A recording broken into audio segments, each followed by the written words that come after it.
મુખ્ય ન્યાયમૂર્તિ શ્રી સુનિતા અગ્રવાલ અને કાયદા મંત્રી શ્રી ઋષિકેશભાઈ પટેલે બાર કાઉન્સિલર ઓફ ગુજરાત તથા ગુજરાત લો હેરાલ્ડની નવી વેબસાઇટ અને મોબાઈલ એપનો પ્રારંભ કરાવ્યો.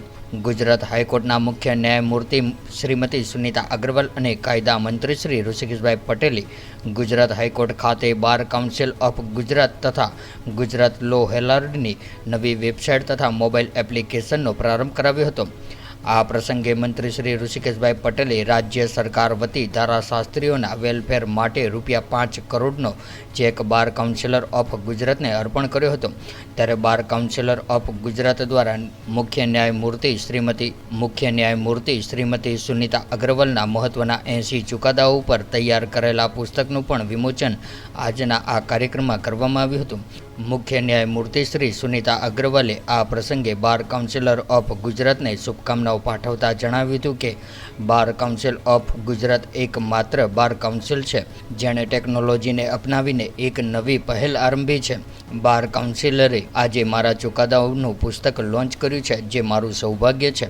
બાર અને બેન્ચ વચ્ચેનો તાલમેલ જળવાઈ રહે અને ન્યાય વ્યવસ્થા વધુને વધુ મજબૂત થાય એ આપણા સૌના સહિયારા પ્રયાસો હોવા જોઈએ. આપણે સૌએ ન્યાય સંહિતા અને ન્યાય વ્યવસ્થાની ગરિમા જાળવી રાખવી જોઈએ.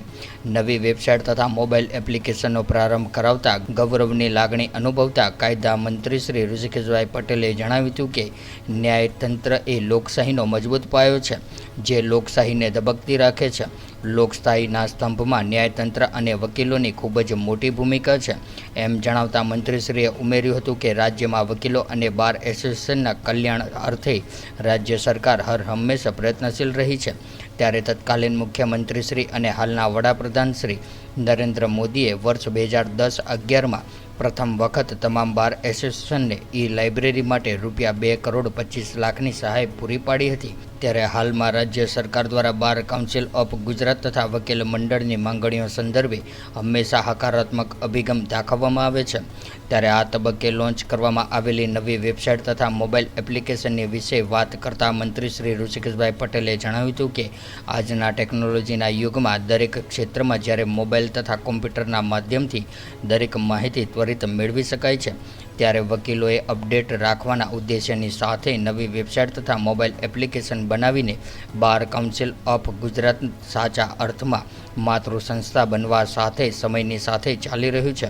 ગુજરાત લો હેરાલ્ડની વેબસાઇટ તથા મોબાઈલ એપ્લિકેશનથી ગુજરાત રાજ્યના વકીલો નામદાર વડી અદાલત તથા સર્વોચ્ચ અદાલતના ચુકાદાઓથી અવગત થશે તથા રાજ્ય તથા કેન્દ્રના કાયદાઓની માહિતી આંગળીઓના ટેરવે મેળવી શકશે.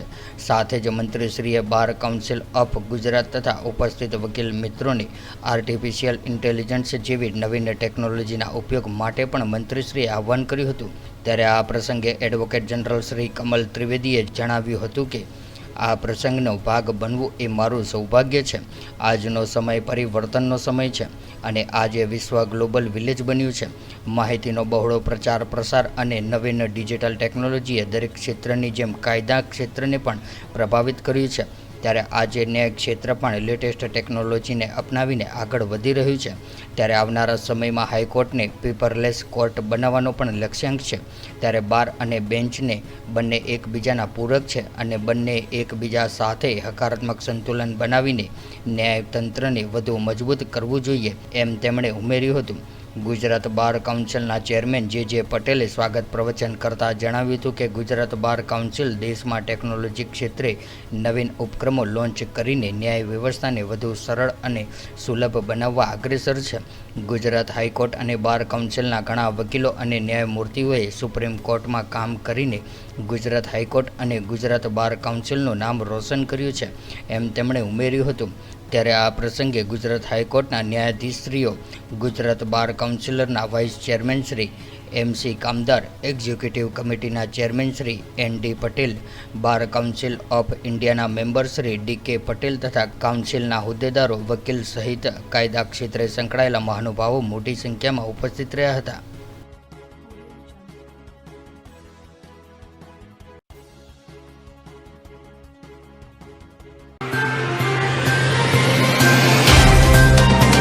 तो व्हाट्सएप, ट्विटर, फेसबुक, इंस्टा जहाँ भी आपका अकाउंट है, इसे शेयर बटन के द्वारा वहाँ पर शेयर करें.